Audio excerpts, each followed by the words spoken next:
Bonjour à tous et bienvenue à l'Institut des Libertés pour un nouveau délit d'opinion. Je suis, comme à mon habitude, avec Charles Gave. Comment allez-vous, Charles? Ça peut aller, vous savez, à mon âge, s'il commence à me demander comment je vais, ça prend du temps.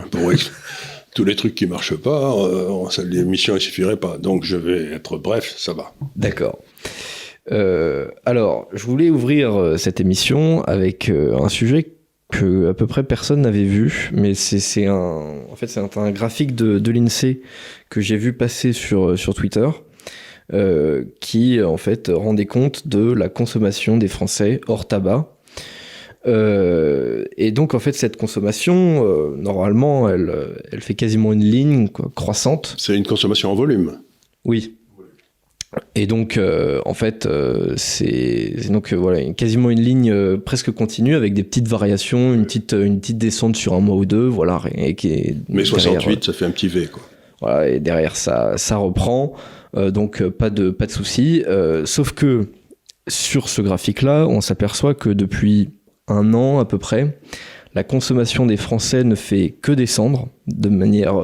c'est-à-dire c'est la même courbe mais dans le sens inverse. Et en fait, on redescend au niveau de l'année 2010. Donc en fait, toute l'augmentation de la consommation en volume des Français accumulée lors des années 2010, hop, on retombe. Vous voulez dire qu'on a perdu 12 ans, quoi? C'est ça. Exactement. On a perdu 12 ans en termes d'augmentation de la J'étais pas au courant, mais c'était de la consommation. Oui. Et donc, moi, je me dis, alors, il y a deux hypothèses. Soit les Français choisissent de ne plus consommer autant qu'avant, ce qui m'étonnerait. Soit ils n'ont pas le choix, ils ne peuvent plus consommer autant qu'avant. Mais alors, attendez, j'essaie de réfléchir parce que il faut... On prépare pas ces émissions, donc il me pose des questions et parfois je suis un petit peu estomaqué. Si on fait l'hypothèse que le revenu disponible des Français n'a pas baissé, ou même est monté un petit peu, j'en sais rien, ça veut dire qu'il y a une augmentation phénoménale du taux d'épargne. Possible, oui. Il faudrait aller regarder le taux d'épargne pour voir s'il y a une hausse correspondante. Parce que s'il n'y a pas de hausse correspondante du taux d'épargne, et si on raisonne à contrario, là, ça veut dire que le revenu disponible, c'est vraiment gamellé. Mm-hmm. Ce que je veux dire, donc je vais creuser cette chose. Peut-être la prochaine fois, on pourra en reparler un petit peu, parce que c'est quand même une information extraordinairement intéressante. Ou alors, l'une des explications... Je réfléchis à haute voix, je suis confus, mais parce que vous me surprenez là. L'une des explications possibles, c'est que j'ai souvent dit ici que les gens les plus démunis dans notre société, ceux qui sont en bas de la pyramide des revenus en quelque sorte, consacrent une partie très importante de leurs revenus à trois secteurs qui sont le logement, le loyer, l'énergie et la nourriture. Bien sûr. Et quand j'étais étudiant, c'était 100% de mon budget qui allait là-dedans, quoi. Et il est donc tout à fait évident que si ces trois postes-là montent de façon tout à fait normale, ce qui a quand même été le cas, ça veut dire qu'il y a beaucoup moins à dépenser ailleurs. C'est certain.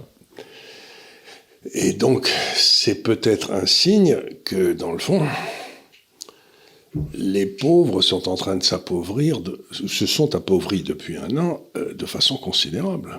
Ce qui était ma grande crainte, on en a souvent parlé ici d'ailleurs, je crois. Ce qui était ma grande crainte. Alors, il va falloir... je vais regarder ça de près, parce que quand même, ce que vous me dites m'étonne, mais je vais vérifier. Hein, j'ai ce qu'il faut pour ça. Mais dans ce cas-là, c'est gros d'énormément de conséquences, parce que ça veut quand même dire qu'une partie extraordinaire de notre population, mettons le tiers en bas, est en train de devenir extraordinairement fragilisée. Tout à fait. C'est-à-dire que les plus démunis, et vous connaissez ma thèse, qui était celle de Rawls, le philosophe américain, qui disait qu'une société est juste si les gens qui sont en bas voient leur niveau de vie monter. Une société est injuste si ils voient leur niveau de vie baisser. Dans une société qui croît. Donc, ce que vous me dites là, c'est que peut-être la société française est en train de devenir extraordinairement injuste. Et si elle devient extraordinairement injuste, c'est gros de troubles sociaux, parce que ça veut dire aussi que le consensus social est en train de s'effondrer, quoi. Tout à fait. Puisque on ne s'occupe plus des plus défavorisés, quoi. C'est bien qu'il y ait des transferts sociaux absolument gigantesques dans tous les sens. Donc, peut-être je ferai une analyse un peu plus fouillée la semaine prochaine, mais ce que vous me dites, c'est peut-être une information extraordinairement importante. Et qu'il faut donc... je vais poser la question au gars qui, GAFCAL, suit tout ça en Europe, et puis je vais lui poser la question, parce que ce que vous venez de dire me trouble beaucoup, quoi. Oui, moi aussi, vous faites bien de la poser, d'ailleurs on va vérifier tout ça, c'est peut-être simplement peut-être une mauvaise interprétation de votre part, ou un changement de statistique, ou j'en sais rien, mais ça vaut la peine, donc je vous donne ma première réaction, mais ça va me forcer à bosser, quoi.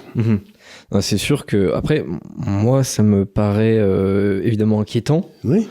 Mais quelque part aussi cohérent par rapport à tout ce qu'ils font depuis des années, quoi. Voilà, c'est-à-dire que on a des gens qui déjà, il y a plusieurs années, nous disaient qu'ils n'avaient plus rien à la fin du mois. Oui, enfin, le 20 du mois, il n'y avait plus rien. Donc, c'est pour ça qu'on avait eu les gilets jaunes.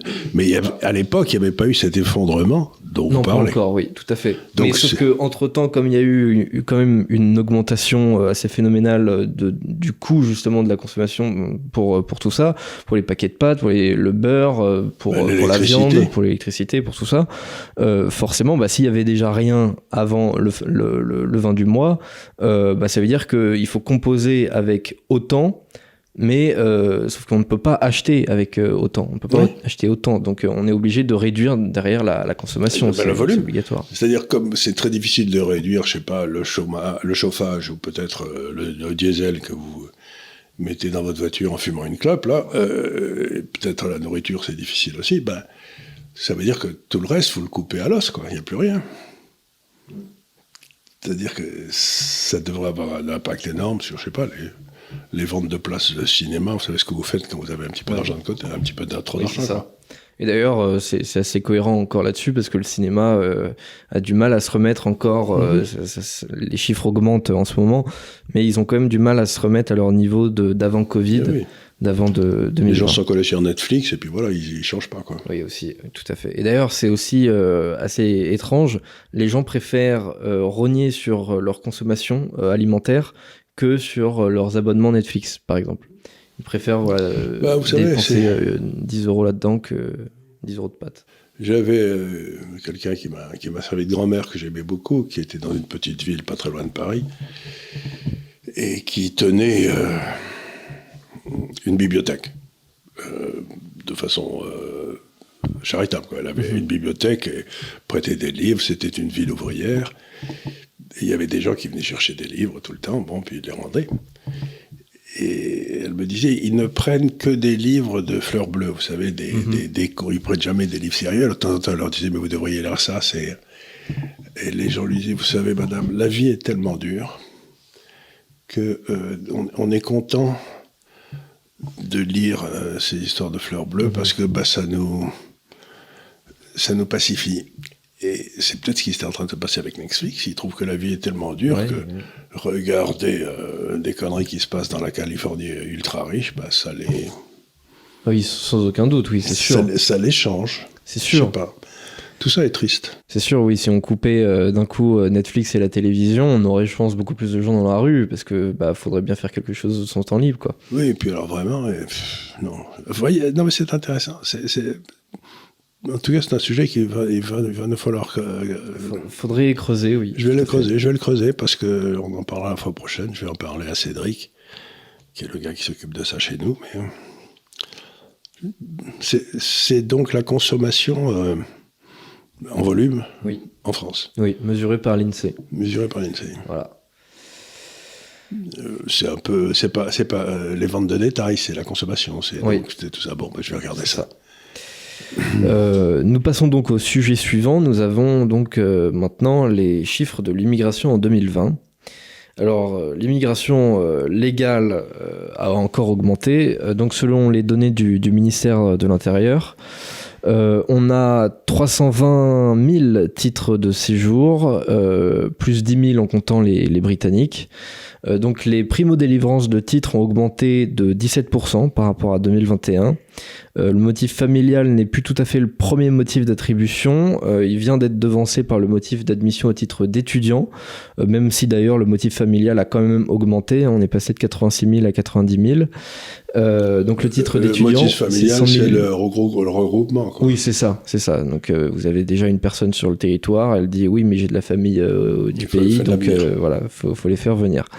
Et en revanche, le titre d'étudiant est passé de 88 000 à 108 000, donc une augmentation de 22%. Et les principaux pays d'origine des bénéficiaires de premier titre de séjour sont sans grande surprise le Maroc, l'Algérie, la Tunisie et la Côte d'Ivoire. Alors, premier regard sur ces chiffres, donc une augmentation globale de l'immigration légale, de l'augmentation de la délivrance de titres de séjour. Qu'est-ce que ça vous inspire, Charles ? Ça m'inspire, si vous voulez, on voit bien, c'est encore une fois... Je reviens à un de mes maîtres à penser qui s'appelait Alfred Sauvy, qui était un grand économiste, qui est le créateur de l'INSEE, de l'INED, etc. Mais enfin, qui a été un type tout à fait étonnant. Et il avait publié un livre, ce qui devait être son dernier d'ailleurs. Je ne sais pas si c'était pas l'Europe submergée ou quelque chose comme ça.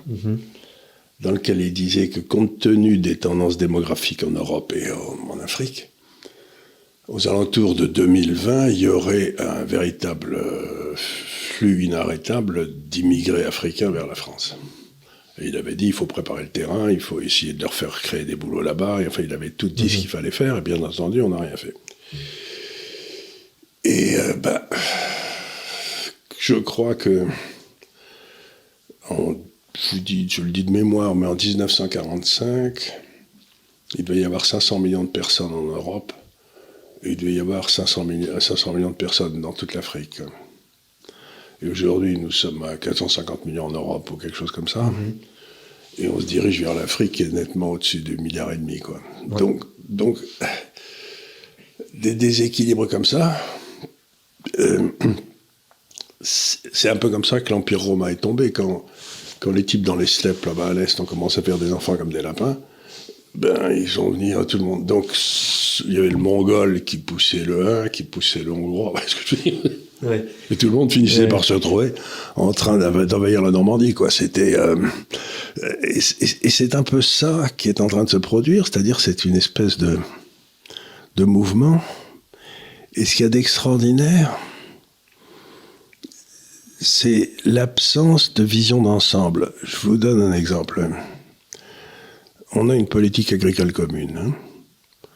On subventionne, mettons, ce qui était le cas, c'est peut-être plus le cas, mais enfin ça allait été un moment, on subventionne la création de poulets en France. Bon, du coup on fait trop de poulets. Et donc, ou trop de beurre, ou je sais pas, trop de sauce tomate. Et du coup, la Commission européenne rachète les poulets qui en ont trop, et pour aider la faim dans le monde, elle va les vendre en Afrique. Moyennant quoi, elle fout en l'air tous les agriculteurs en Afrique qui ne peuvent pas s'aligner sur des prix subventionnés comme ça. Et les types, ils abandonnent les champs, ils viennent se réfugier à Paris pour bouffer les poulets subventionnés là. Donc, vous voyez ce que je veux dire, c'est qu'il n'y a pas... La première des choses que devrait faire l'Europe, peut-être avec l'aide du Brésil qui connaît très bien l'agriculture tropicale, qui est un truc tout à fait spécial dans lequel on n'est pas très balèze. Et on devrait peut-être essayer d'aider ces gens à développer leur propre agriculture et devenir autosuffisants et surtout à pas leur faire une concurrence déloyale imbécile. Mais on est tout fiers de filer des poulets gratuitement à l'Afrique, quoi. Mais ce faisant, on détruit la fille qui élevait 10 ou 12 poulets, qui allait les vendre au marché, ce qui permettait de faire bouffer la famille, quoi. Je voulais dire, il y a toute une série de trucs comme ça, mais qui sont d'une bêtise. D'un côté, on subventionne, et de l'autre, ça fout en l'air des économies qui sont déjà un peu fragiles, et du coup, on reçoit le contre-coup de cette fragilisation en plein, et on se retrouve avec je sais pas combien de centaines de milliers d'émigrés qui arrivent chez nous. Mais c'est peut-être nous qui sommes responsables. Bah, c'est-à-dire que effectivement, le truc c'est qu'on se demande quoi faire. On se demande déjà s'il faut faire quelque chose ou s'il vaut mieux pas juste laisser les Africains se débrouiller par eux-mêmes, si c'est pas finalement la meilleure manière pour qu'ils se... À condition qu'on les laisse se dépatouiller, qu'on leur file pas des produits où on fout en l'air toutes leurs économies de base, quoi. Parce que c'est vrai que quand même l'Occident et le monde de manière générale filent un pognon chaque année qui est absolument démentiel aux pays africains. On se demande justement où est-ce qu'il est employé. C'est-à-dire qu'il y a aussi toute la corruption derrière. Tout le monde sait ça. Vous savez, comme le disait un gars que j'ai connu, qui était un juif autrichien qui était parti en Angleterre, un peu comme Hayek et tous ces gars-là. Et c'est lui qui avait trouvé la formule, l'aide aux pays sous-développés, c'est des transferts des pauvres des pays riches aux riches des pays pauvres. Ouais. C'était tout à fait remarquable, c'était exactement ce qui se passe. Mais je voudrais revenir, il y a eu une période un peu comme ça, quand on a inventé le bateau à vapeur, là, au 19e, d'un seul coup, on a pu importer des masses de blé considérables des États-Unis ou d'Argentine en Europe. Bon. Et donc, tous les gars qui faisaient du blé, ils ont ramé. Et alors, il y a eu trois réponses très différentes selon les pays, ce qui n'est pas étonnant d'ailleurs. L'Angleterre a dit, bon, les gars, on ne va pas mettre de barrière douanière à ce blé. Et les gars qui travaillent dans la campagne, qui travaillent dans la campagne à faire du blé en Angleterre, vous vous démerdez. Et donc, ils ont tous pris le bateau pour aller aux États-Unis. Il y a eu une immigration massive anglaise vers l'Australie, les États-Unis, etc. Donc, première solution, on ne fait rien. Les gens se démerdent, ce qui n'était pas très facile. L'Irlande, il y a eu des famines, bref. La deuxième solution, ça a été les Français, qui ont dit, il est hors de question que ce blé rentre chez nous.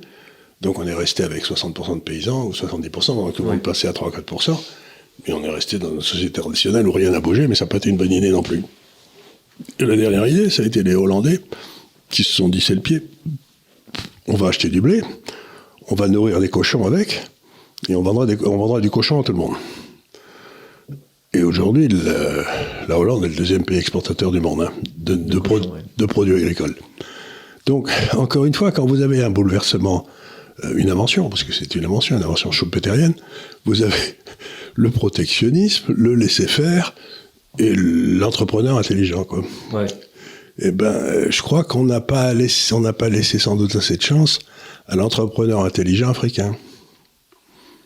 Possible, oui, tout à fait. On l'a... Parce que, quelque part, il peut pas faire ce qu'il fait. Et s'il fait quelque chose de bien, dans des produits que les Européens font, paf, on va lui coller des barrières douanières à lui.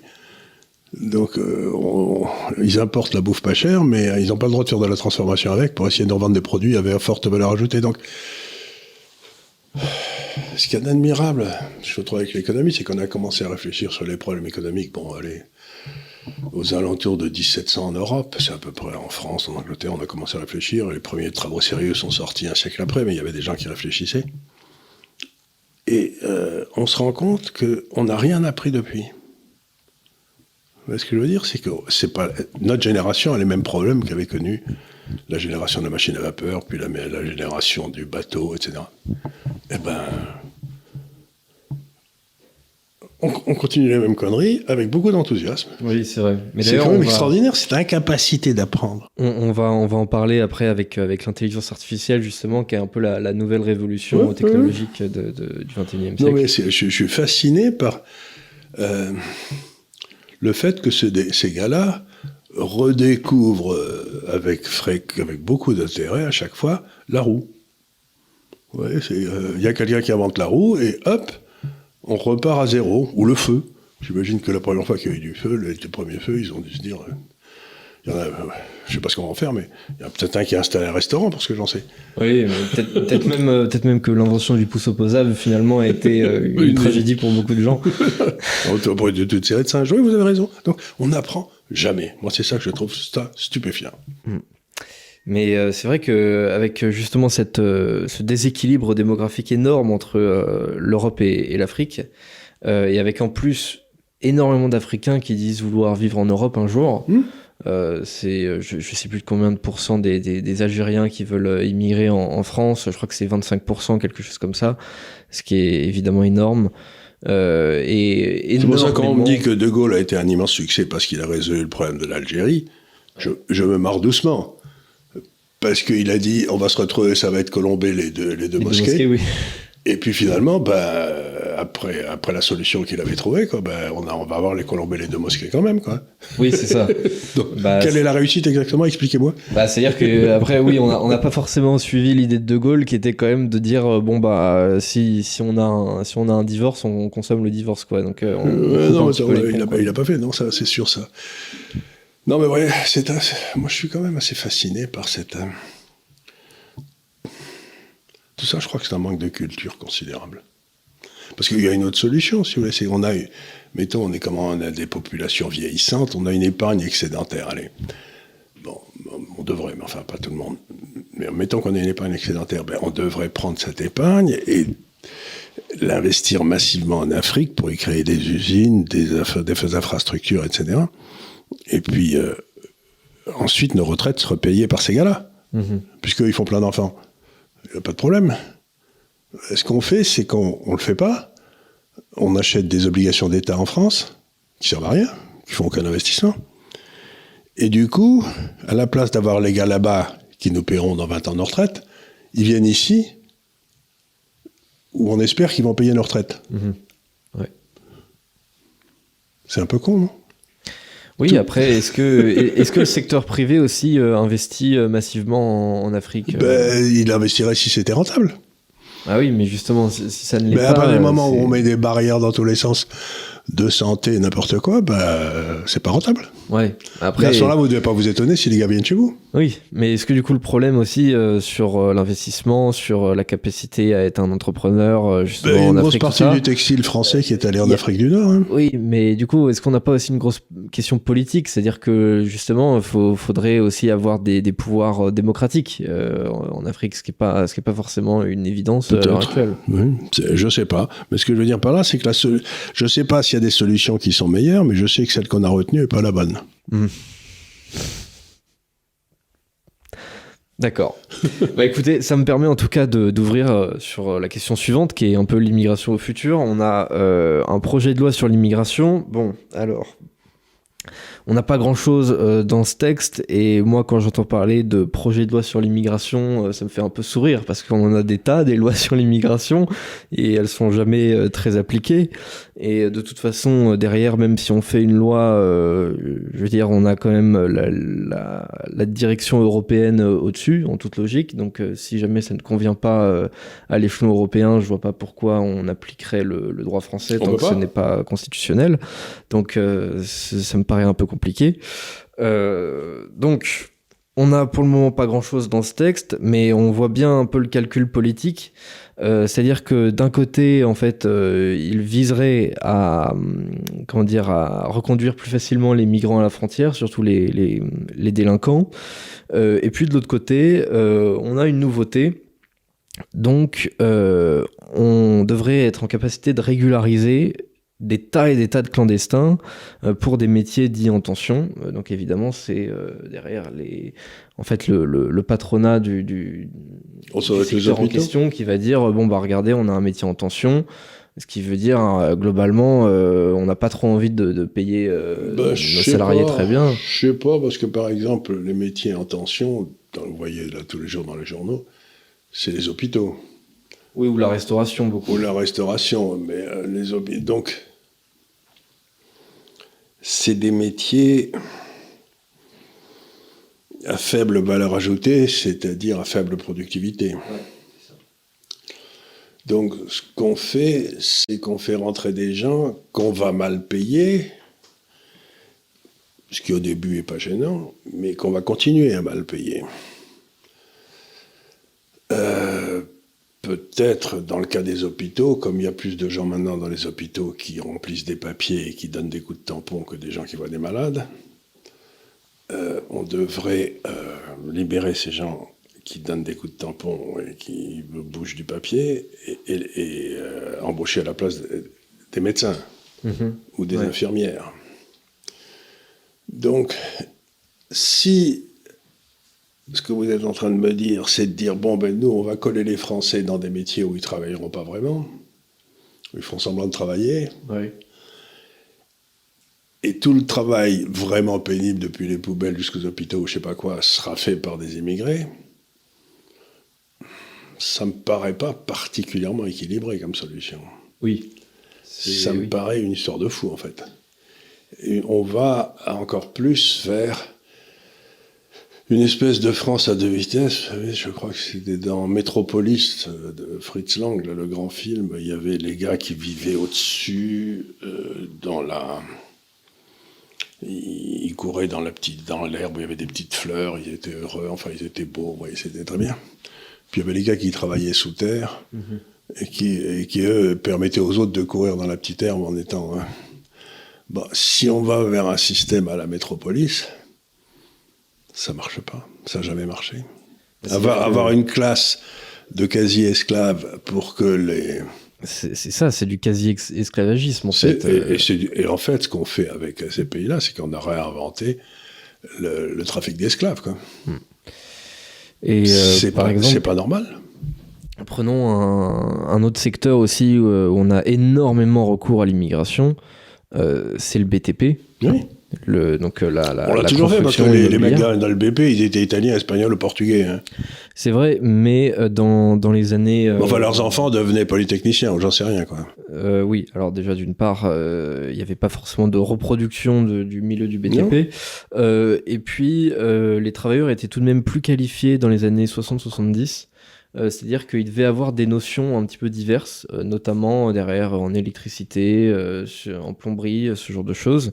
Et en fait, on nivelle le niveau de compétence par le bas pour niveler aussi les salaires par le bas. Et mais garantir cette idée, c'est une idée profondément marxiste. Cette idée que dans le fond, les gens en bas ont leur niveau de vie qui va baisser. C'est une idée que, comme la rentabilité du capital, d'après Marx, bien entendu, ce qui était une ânerie, baisse structurellement, le taux marginal moyen des salaires va baisser structurellement jusqu'à ce qu'ils appelaient le niveau de survie. Et puis là, on va y rester, puis il y aura des famines qui, comme disait Malthus, qui vont nettoyer la population et tout. Toute l'expérience du capitalisme libre depuis 2 siècles et demi montre que si on n'intervient pas dans un système d'ajustement, en faisant rentrer des gars de l'extérieur, par exemple, ce qui se passe, c'est toujours la même chose, c'est que le niveau de vie des plus bas monte et il y a des gains de productivité importants qui sont créés par des inventions qui sont faites. Hein. Mais si vous embauchez des esclaves, la raison pour laquelle l'esclavage a disparu, c'est qu'on a inventé la machine à vapeur. Hein. Donc on pouvait remplacer des esclaves humains par des esclaves mécaniques. Oui, tout à fait. Et bien ce qu'on est en train de faire, c'est de dire on va remplacer, dans le fond, l'esclavage mécanique, qui ne gêne personne, à nouveau par de l'esclavage humain. Mais c'est honteux. Mais c'est monstrueux. C'est vraiment, d'ailleurs... C'est monstrueux. C'est vraiment une vision de l'humanité et de la France qui, encore une fois, il faut les mettre contre le mur et les fusiller, quoi. Il faut le rétablissement de la peine de mort. C'est vrai que je suis très surpris par par cette ânerie. C'est vraiment pendant que le reste du monde justement est en train de tester par exemple les livraisons par drone, les trucs comme ça, que ce soit Amazon ou Uber Eats. On va désinventer l'email et on va réinventer la poste. Ouais, c'est ça. Et puis au moment aussi, on crée des voitures, vous savez, automatiques qui conduisent sans conducteur. C'est à ce moment-là aussi qu'on développe du coup des Africains cyclistes qui vont livrer de la bouffe. Enfin, je veux dire, c'est complètement lunaire, je trouve, la direction qu'on prend par rapport justement au. Je suis d'accord avec vous. C'est non seulement lunaire, mais c'est inhumain. C'est ça qui est extraordinaire. Moi, ce qui me frappe dans cette administration Macron, qui est maintenant là depuis 6 ou 7 ans, je ne sais plus combien, mais avant il avait commencé, c'est le côté inhumain du gars. Il en a rien à foutre des petites gens. Mais rien. Lui, il pense comment maximiser le bien-être de la classe dirigeante. Mais est-ce que aussi là-dessus, c'est sur cette notion de métier en tension, déjà c'est aussi une notion bizarre parce que la plupart du temps, les clandestins, ils sont pas forcément dans un métier. Ils prennent ce qui vient, et ils deviennent livreurs Uber Eats, ou alors ils vont dans des cuisines, ou ils alors font la plonge. ils font la plonge, voilà. Enfin, je veux dire, ils sont pas dans un métier, ils prennent juste ce qu'ils peuvent prendre. Et après, c'est justement à ces métiers-là, du coup, de décréter si le secteur est en tension ou pas. Et donc, c'est à ce moment-là, ils peuvent eux-mêmes décider combien d'esclaves ils vont pouvoir avoir. Et en plus, c'est même pas sûr, d'ailleurs, que ça les arrange beaucoup de les faire régulariser, puisque s'ils sont régularisés, ça veut dire qu'ils doivent être payés au SMIC, alors que s'ils sont toujours clandestins, on peut les payer moins que ça. Donc, non seulement ça, mais encore une fois, si vous payez le SMIC, vous allez payer 2 fois le SMIC. Oui, en plus. Donc, le patron, à la place de payer 1500 € en cash, il paiera 3000 € en chèque. Donc, c'est ça, exactement. Donc, c'est pas une bonne affaire pour lui. Hein. Ouais, c'est clair. Donc encore une fois, je trouve toutes les initiatives de Macron, mais incroyablement inhumaines. Je me dis, ce type, il doit avoir un sang vert, ou je sais pas d'où il vient. Il n'est pas comme nous. Oui, il a pas de. On le voit aussi avec l'histoire des retraites. J'ai du mal à comprendre. Cette histoire de retraite, on peut le traiter, on aurait pu le traiter différemment. On en a parlé la dernière fois, mais j'ai une incompréhension. C'est un gars qui n'a pas la moindre notion du bien commun. Vous savez qu'il y a une notion profondément chrétienne, qui est, dans le fond, le rôle du roi et du gouvernement, c'est que son rôle, c'est d'arbitrer la société pour que le bien commun général augmente. Lui, on a l'impression qu'il pense qu'il y a un bien de la classe dirigeante qui se fait, et que la classe dirigeante ira de mieux en mieux, plus on exploitera, et plus on rendra martyrisée la classe en dessous. Mais c'est pas possible. Enfin, je trouve ça inouï. Oui, je crois que c'est une sorte de calcul politique permanent et pas du tout une volonté de bien faire. Enfin, non. C'est un état d'esprit très très étrange. J'ai du mal à comprendre le personnage là-dessus. Et pareil, au moment où justement on a des gouvernements un peu plus durs sur l'immigration qui émergent en Europe, bah, c'est à ce moment-là qu'il choisit lui d'augmenter l'immigration légale. Et on a aussi une très légère progression aussi du taux de retour des clandestins, mais enfin c'est une progression vraiment ridicule. Le chiffre justement de retour à la frontière est quand même complètement ridicule. Donc bon, voilà pour ce qui est de l'immigration.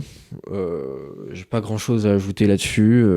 Non, mais la façon dont on traite le problème est à la fois stupide, destructrice pour l'Afrique, destructrice pour l'Europe, et je sais pas, et destructrice pour le tissu social français. Ouais, j'ai l'impression que tout le monde est un peu perdant, à part peut-être justement la classe dirigeante autour d'Emmanuel Macron, mais sinon j'ai l'impression que l'Africain qui débarque en France et qui s'attend à avoir une vie de dingue, une vie de rêve, il va tomber bien bas. Et le petit Français aussi à qui on demande de faire de la place pour tous les nouveaux Africains, lui aussi qui se il est retrouve avec 25 content. Africains dans sa classe où ils sont 30. Mais non, mais tout ça, enfin, il y aurait beaucoup de choses à dire, mais en tout cas, ce qu'il y a de certain, c'est qu'on a fait erreur sur erreur, et que c'est pas parce que le trou est profond qu'ils arrêtent de creuser. Non, tant qu'il y a de la matière, on peut creuser encore. Ils vont se retrouver au centre de la Terre, les mecs. Ah non, mais on peut même creuser c'est chaud, bout. Hein. C'est chaud au milieu. Oui, c'est chaud au milieu, mais je pense qu'on peut quand même y aller. Hein. Je sais pas, on tomberait d'ailleurs. Le sujet suivant, donc j'avais un petit peu annoncé il y a 5 minutes, on a ces nouvelles intelligences artificielles qui sont sorties ces derniers temps. Alors notamment ChatGPT pour ce qui est de l'intelligence artificielle qui vous permet de faire vos devoirs, Midjourney et d'autres aussi qui sont des intelligences artificielles qui créent des images à partir d'un texte. Donc voilà, je m'y suis amusé d'ailleurs l'autre jour. Je lui avais demandé de faire un logo d'une équipe de football américain, lui faire un logo d'un podcast conservateur. Voilà, donc il me fait une image avec un micro, avec des étoiles autour. Enfin, c'était super bien fait. Et je me dis quand même, C'est le genre de service, j'aurais pu payer quelqu'un pour le faire. Aujourd'hui, je peux le faire complètement gratuitement pour que dalle. Et d'ailleurs, il n'y a pas que ça comme intelligence artificielle. Vous avez aussi des intelligences artificielles qui créent des visages. C'est-à-dire, voilà, ce sont des visages humains mais qui n'appartiennent à personne. Vous avez aussi des intelligences artificielles qui vous permettent, à partir d'un texte, d'animer ces images. Et vous pouvez aussi avoir d'autres intelligences artificielles qui créent une voix plutôt humaine.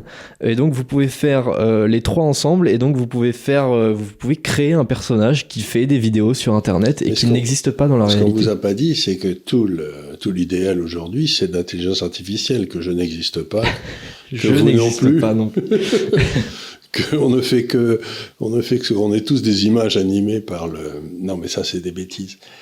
Alors là, c'est un phénomène très intéressant. Vous savez, quand Google a été inventé, il y a toute une série d'activités qui ont disparu, comme les dictionnaires, etc., parce que ça ne servait plus à grand-chose. Quand vous tapiez sur Google, vous avez toutes les réponses.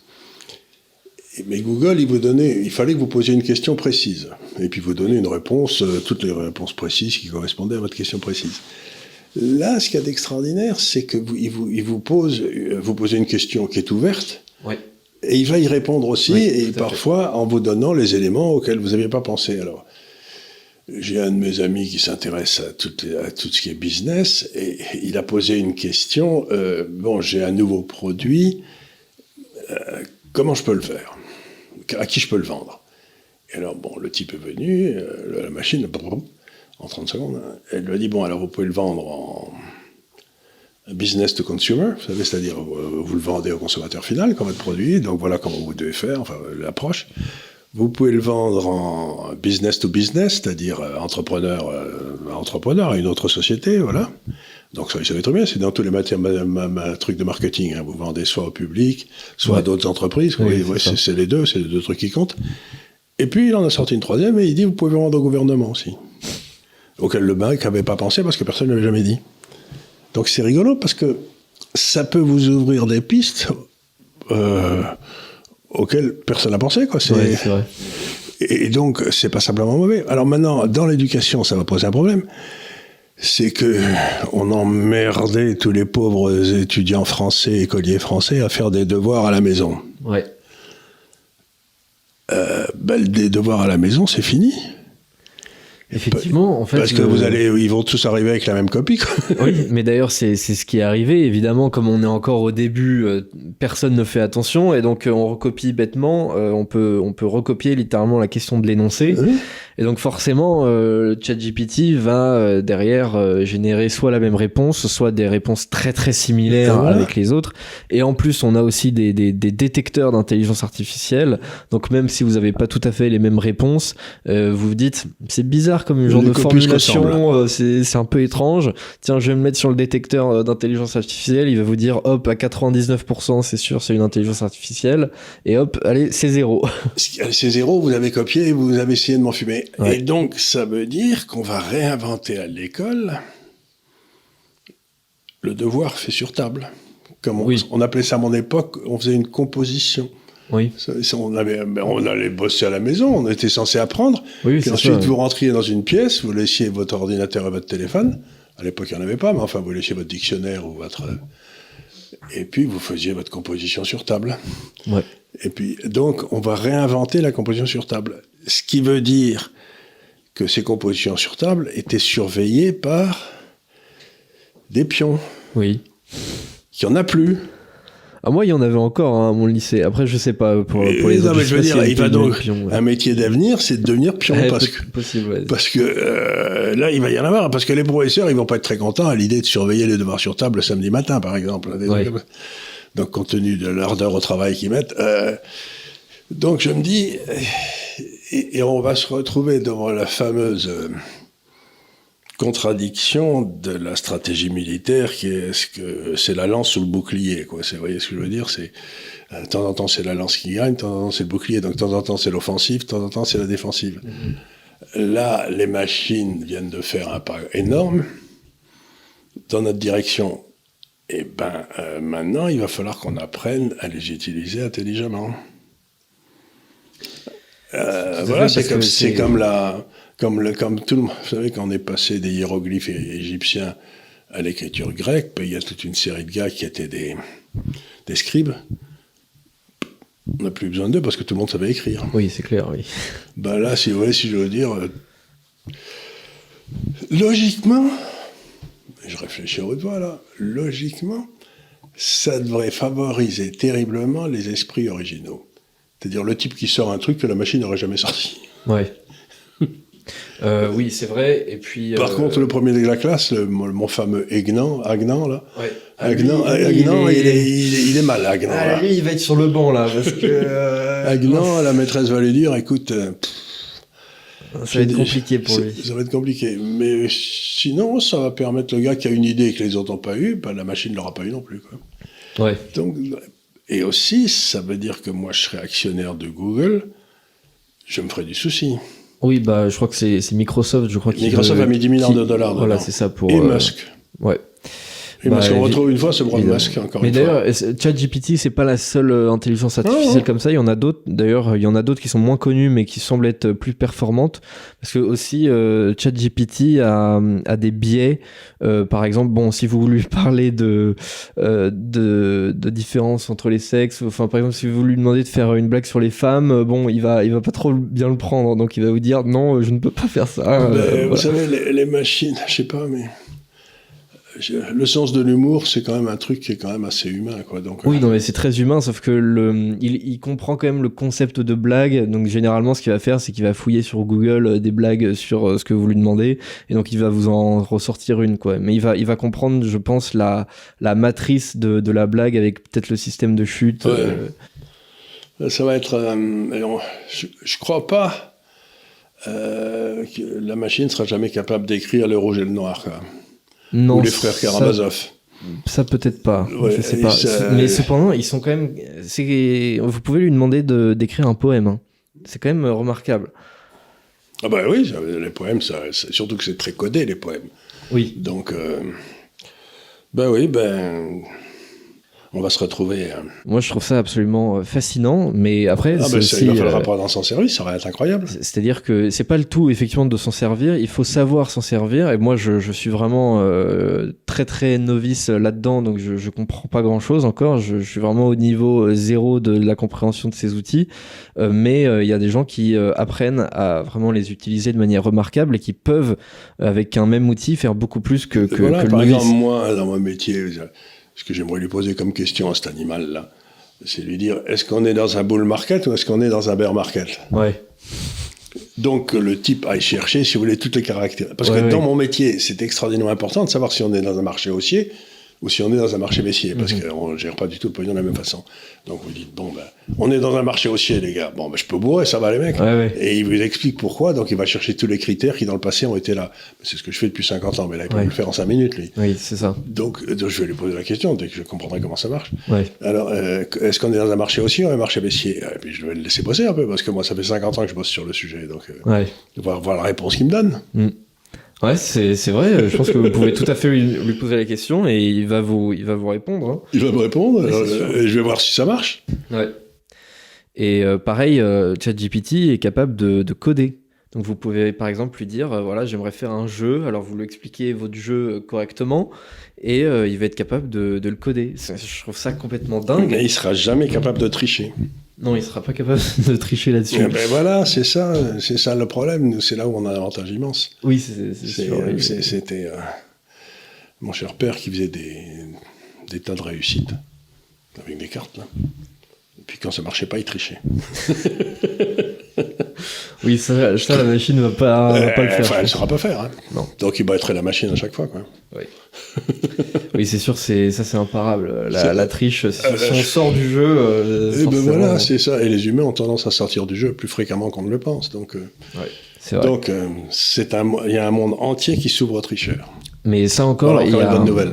Alors c'est vrai, mais ça pose une question et je pense que la France va répondre comme elle l'a toujours fait dans son histoire. D'ailleurs, Sciences Po a déjà décrété qu'ils interdisaient ChatGPT, alors que moi je lui ai dit mais c'est un outil génial pour permettre justement de faire des très belles dissertations.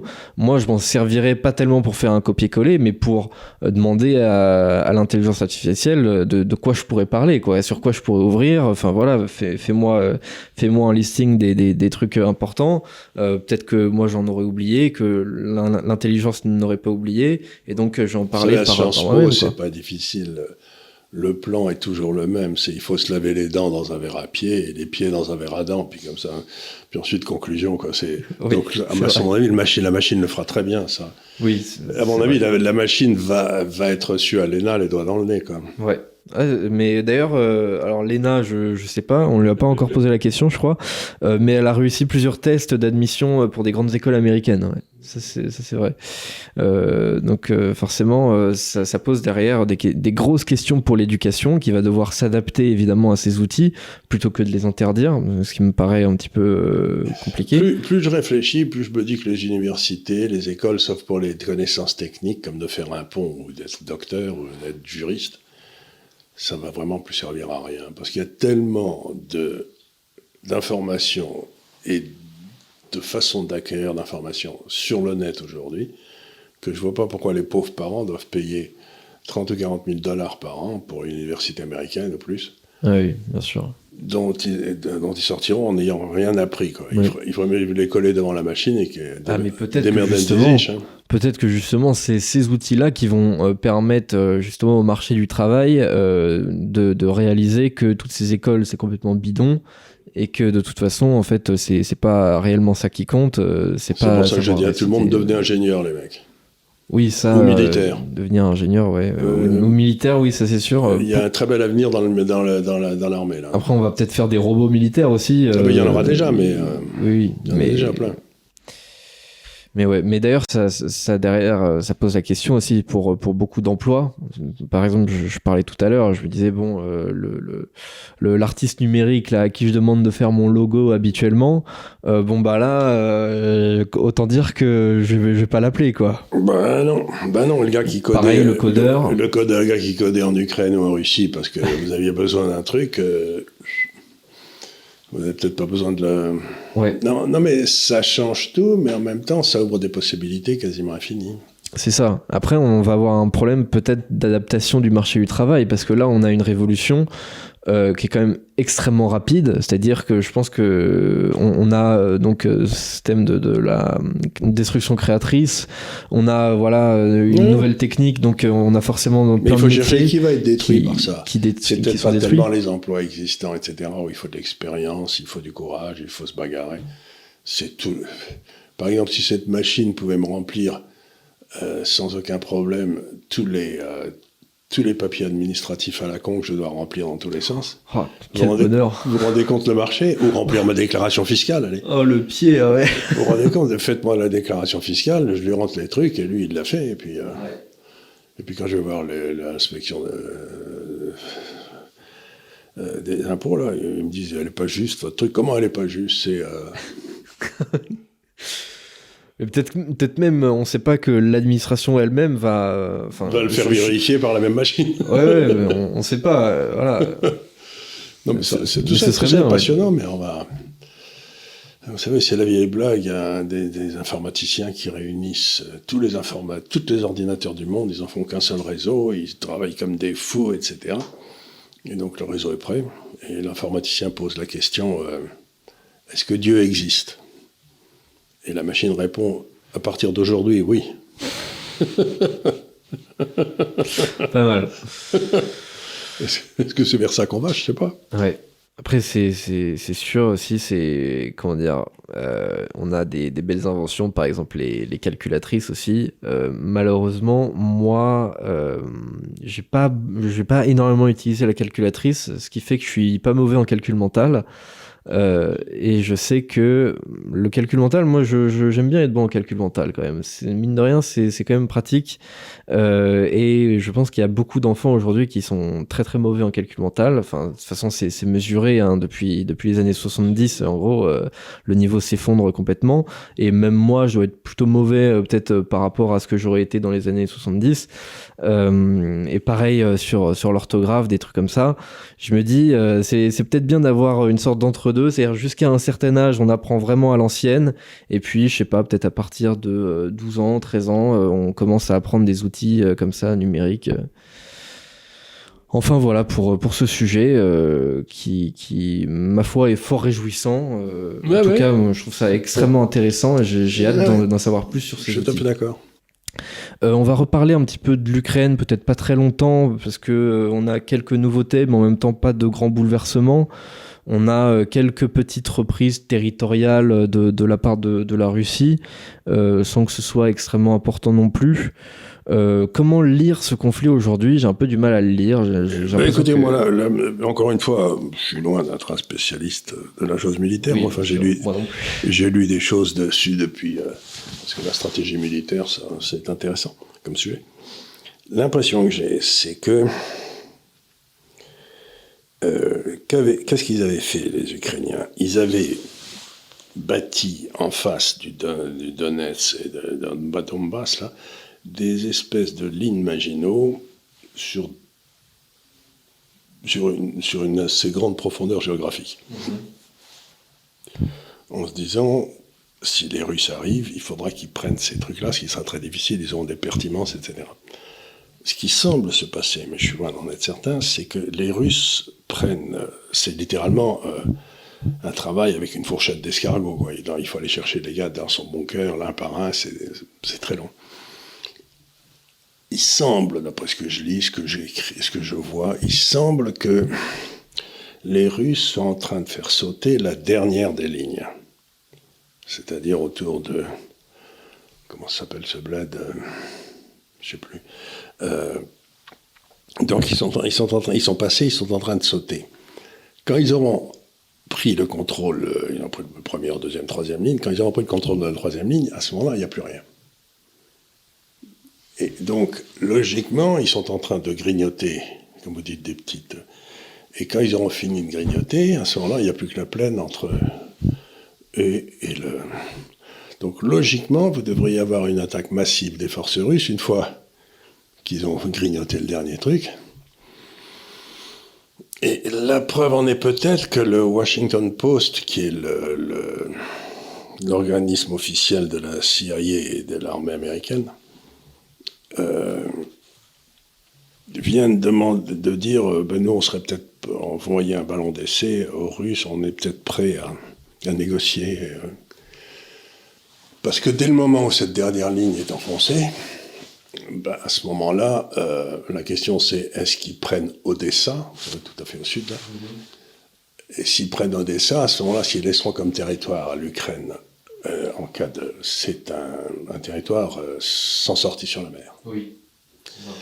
Donc la question c'est est-ce que les Russes s'arrêtent avant Kiev et avant Odessa et disent bon maintenant démerdez-vous, on s'occupe plus de vous. Mais encore une fois, je crois qu'on est tout proche de l'écrasement de l'armée ukrainienne. Moi, j'ai entendu parler beaucoup de l'hypothèse de la prise de Kiev, en tout cas.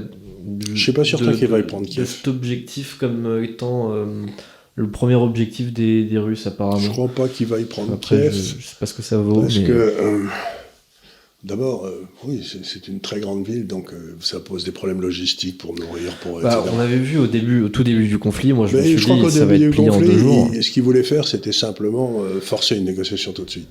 Ouais, les premiers mois du conflit, Poutine s'était dit, d'ailleurs, il avait envahi qu'avec 350 000 gars, alors que l'armée d'en face faisait 800 000, ce qui était insensé. Et il s'était dit, je vais attaquer, et puis ensuite, on va se mettre d'accord pour arrêter ces bêtises de taper sur le Donbass et le Donbass, on va faire une vraie partition. Et c'était ce qui était en train d'être fait en mars de l'an dernier, ça fait un peu plus d'un an, un peu moins d'un an, un peu plus d'un an. Et les Américains ont exigé que la guerre continue. Et maintenant, les Américains sont en train de se rendre compte qu'ils vont perdre. Et que ce sera la 5e ou 6e défaite consécutive de l'OTAN. Et à ce moment-là, il y a peut-être beaucoup de peuples européens qui vont se dire « Mais qu'est-ce que je fous dans l'OTAN exactement ?» Donc pour les Américains, c'est absolument dramatique si les Russes gagnent. Oui, non, c'est sûr, en termes d'image, oui, c'est pas le top. Pour l'OTAN, c'est la catastrophe. Donc, mais en même temps, les Russes sont dans une telle position de force aujourd'hui militairement que je ne les vois pas négocier pour sauver la face des Américains. Ouais. Après, oui, ça dépend s'ils sont effectivement vraiment en position de force ou pas. Mais pour que pour cet article soit sorti dans Washington, dans le journal de Washington, c'est que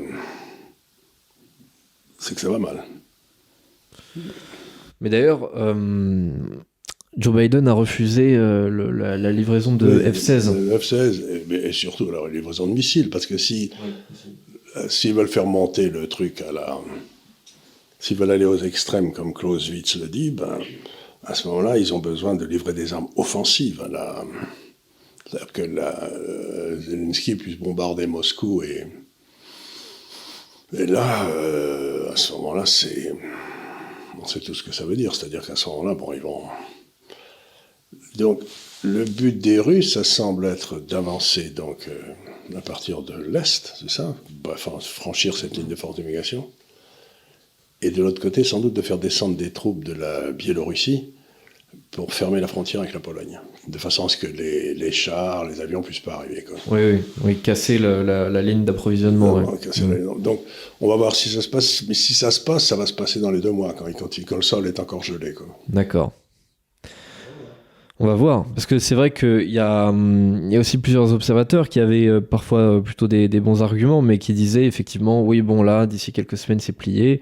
Je pense, c'est pas forcément le seul, mais je pense par exemple à Xavier Moreau, il a fait quand même plusieurs fois des vidéos où il disait, bon voilà, d'ici quelques semaines, c'est bon, c'est plié, c'est fini, quoi.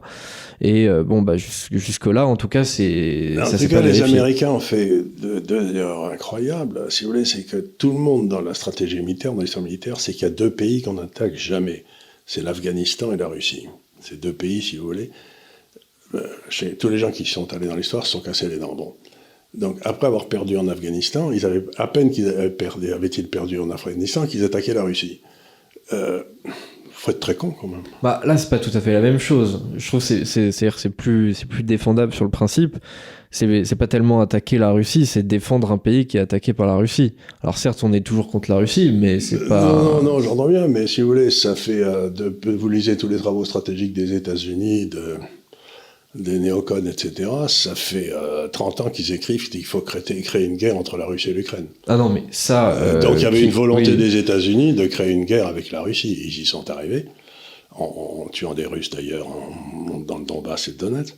Mais je crois que, ce que disait Montesquieu, il faut toujours condamner celui qui part en guerre, mais il faut encore plus condamner celui qui la rend inévitable.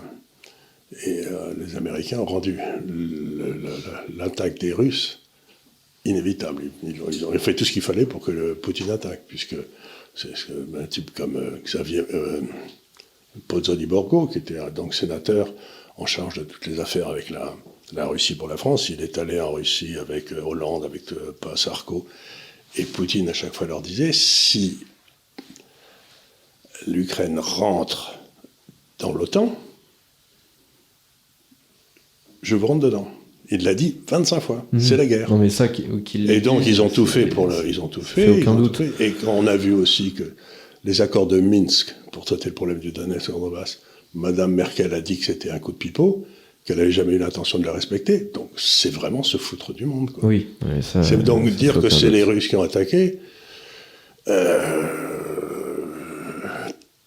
Je veux dire, factuellement, c'est vrai, mais dans la réalité, c'est les Américains qui attaquent la Russie depuis 25 ans. Quoi. Je ne comprends pas pourquoi. Pourquoi les Américains ont-ils décidé que la Russie était l'ennemi ? Parce que s'ils se mettaient d'accord avec l'Allemagne, ça faisait un vrai concurrent aux États-Unis. Mais c'est pas leur problème. Enfin, je veux dire, c'est pas une raison pour attaquer les gens. Quoi. Oui. Non, mais effectivement, c'est complexe comme truc. C'est-à-dire que la Russie est quand même coupable d'avoir attaqué l'Ukraine. Et je suis pas convaincu qu'elle était obligée de le faire. Maintenant, il y avait déjà eu 13 000 morts russes. Non, mais qu'elle était poussée à le faire, certainement.